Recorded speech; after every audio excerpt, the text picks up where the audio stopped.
Just here as a sweet story. The atmosphere, once again electric. Steph Curry, a little vibe check. Is it still? Oh, yeah, it is, because it looked like this, Richard. Oh, it was live there. When I try and tell people about, if you were able to play in Sacramento in the early 2000s, this is what their crowd is. This is what their crowd has always been. They just haven't had a product in 16 years to do this for. They got a brand new arena. They got a young, exciting crowd, and these young boys are delivering. Well, from the get-go, it seemed like just a different feel even from game one. Intense nonetheless, but the Warriors turnover after turnover early on. It was tough to watch. Look, J.J. Redick said it on First Take. They have such a small room for error. And when you add 20 turnovers and not great shooting and not great bench depth, it starts to become a problem. Well, and then this was starting to become a problem. This is the first time that we see Draymond and Sabonis get tangled up a little bit here. A foul here on Draymond Green. He disagreed with it. That would end up being a precursor to what was to come. Well, and make no mistake, that was reviewed, and it wasn't a foul. They were saying Draymond's momentum took him here. Now, what happened there, though? That's what got everybody talking and buzzing. Let's take one more look at that, because as Steph secures the rebound, it looks like Sabonis is holding on to Draymond's leg, but then Draymond, as he's coming back, is it a step? Is it a stomp? That is what everyone is debating today. Nonetheless, Draymond Green, as it's being reviewed, egging on the crowd. I can't hear you, chatting with the crowd, jumping on a chair, going back and forth. He would end up being ejected from this game, and it went downhill from there for Golden State. Well, yeah, and that was the thing. Right at that moment, that was the part when we know that the antic between Draymond and other players, they can get going. Draymond lost this battle. Now, hopefully, this can fire up his team for their first two home games, but they lost this battle in Sacramento. He needed to be on the floor to try and even out the series. And let's not just pretend the Warriors gave this up. The Kings won it soundly. They get the win, 114-106. Light the beam, baby. So when Draymond was ejected with 7:03 left in the fourth on Monday, that unlocked the Kings offense, right? Sacramento scored 23 of their 31 points after Green was ejected, made 10 of their final 15 shots. And after the game, there was plenty of discussion on this altercation. Let's hear from Draymond Green. My leg got grabbed. Second time in 2 nights. Referees just watch it. I got to land my foot somewhere. And I'm not the most flexible person, so it's not stretching that far. So you didn't really see where you were stepping? You just kind of... I can only step so far. I'm pulling my leg away. What are you going to do when someone grabs your foot when you're running full speed? Like, that's a dirty... I just fully grabs your foot and yanks on you. That's not cool, man. I'm not saying what Draymond did was right, but, like, you can't just grab somebody's foot when they're taking off in a full sprint. That's not cool.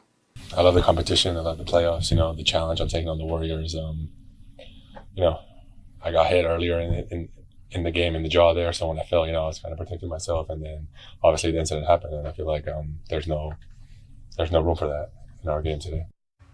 All right, Jalen, we've heard from both sides. What's your takeaway? The Golden State Warriors are in trouble. And see, if you're Draymond Green, for every action, grab your leg, there's a reaction, how you respond to it. So maybe if he would have kicked him or snatched his leg away and hit the back of his heel against his chin, he doesn't get ejected. But when you step on his chest, it wasn't Christian Laettner against Kentucky in the early 90s, but still, when it happens in today's game, you're going to get ejected from the game. And you just put the results up there. They were 10 of 15 from the floor and shot 67% without the former Defensive Player of the Year anchoring their defense. Now their charge is to win 4 of the next 5. And I don't think they're going to be able to do that. So that's my takeaway. He helped put himself in position to get ejected, which now means the Warriors are going to get ejected from this series in the first round. And look, if we're going to talk about just this incident, I like what Sabonis said in his interview going off the court. It's like, hey, look, we're battling, things happen, keep it pushing.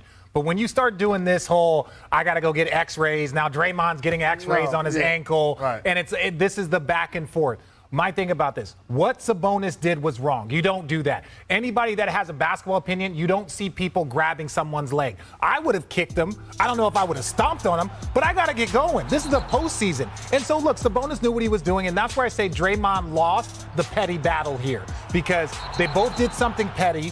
Draymond exceeded what Sabonis did. Draymond's out the game, and now all of a sudden the Kings can run. Correct. So if I'm Sabonis, I do that 100 times out of 100. Stay in the game. Kick me in my chest. You get out the game 100 times out of 100. But I don't think any suspensions. I don't think any of that. Sabonis needs to own up to what he did, not saying that he protected himself. And Draymond, well, he deserved his technical. Sabonis did get a technical. But to your point, Draymond did lose the battle by actually getting ejected from the game. Yeah, I think this has been legislated completely correctly. Perfect. Sabonis got a technical. Draymond escalated. Like, you don't need to stomp and then do the Super Mario Brothers jump off of Sabonis' torso, and he got ejected. Let's leave it there. Nobody needs to get suspended. But to your point, this is the Golden State Warriors. These are the defending NBA champions. This is a big, big deal that they're down 2-0. Yeah. And remember how this season started. It started with Draymond Green punching Jordan Poole in practice. Is it going to end with Draymond Green stomping on Domantas Sabonis? And at what point are the Warriors they just have to deal with this all the time? And there's a certain emotional fatigue that sets in, and they can't have that because their backs are against the wall. The series doesn't start until a road team wins a game. We know the Warriors stink on the road. They're amazing at home. They got to win these next 2 games against a team that is confident and coming for their throats. They're going to have to dig in and be unified and be on point. They can't have any distractions. The Kings will not let them get away with having distractions. They need to win these next 2 games. It's going to be tough. Well, because as good as the Warriors are at home, the Kings are actually by a very, very small margin even better on the road than they are at home. But Zach, you used the word unified. Woj, will they be unified? Will they have everyone? What are your expectations here in terms of a suspension for Draymond Green? Well, they are evaluating this for a possible suspension. The league's going to do that with really any incident like this. But I think the things that everyone has said here that the Warriors have in their favor to not have a suspension. One, Draymond Green was ejected down 4 with 7 minutes to go in a playoff game. That was a significant price to pay. And that Sabonis did reach up, grab his foot. He played a part in this. I think it's unlikely that there's a suspension here, but the league has yet to rule on it. Okay, so we will wait and see for now. But here's the thing. The Warriors being down 2-0, it's new for them. They've never been in this boat before, and it's a place that very, very few defending champions have ever been. Golden State is the 5th behind 2-0 in the first round. Each of the previous 4 they went on to lose, and 3 of them getting swept. So let's take a listen to the Warriors on this. Every game we win in a situation like this, it's going to get harder. Every loss, in my opinion, is going to make them that much more desperate. Whereas like a wounded animal, that wound is just getting bigger and bigger. And when that happens, we know and they know they're going to have to crank it up a notch and fight even harder. So, it's going to get tougher for us. I think the confidence that we have is maybe delusional as it sounds. It's like we continue to make the same mistakes, but still compete at a high level. And we know we have it. We know we're capable. It's just, can we execute? You guys have been down 3-1 a couple of times. You've been through just about everything, but you haven't been 0-2 in the series going home. That's exciting, right? I was going to ask you what you thought about it. A new challenge. And we've conquered all the rest of them. So why not go conquer this one? Be a lot of fun. A lot of fun. All right, Sinead Gumake. Draymond Green says he's excited. He says it's going to be a lot of fun. But how can the Warriors actually get this done? He loves to play villain. Like, this is where he thrives. The Warriors, they are down 2 games, and a big reason why is their defense. We all know that the Warriors, they're really potent when it comes to at home. But if you look at these splits, they have struggled on the road. 3rd worst defense in the NBA on the road, and the splits are crazy. They have the 3rd best defense, though, when they are at home, and they have the best defense in the NBA when Andrew Wiggins is playing at home. Imagine that. That's wild. 3rd worst to 3rd best. Yeah, that's a crazy best split. in the NBA Crazy when Wiggins split. suits up. So I'll show you exactly what this looks like on the floor. Let's get it. Producer Darren, baby. I miss Kwaku, but it's all good.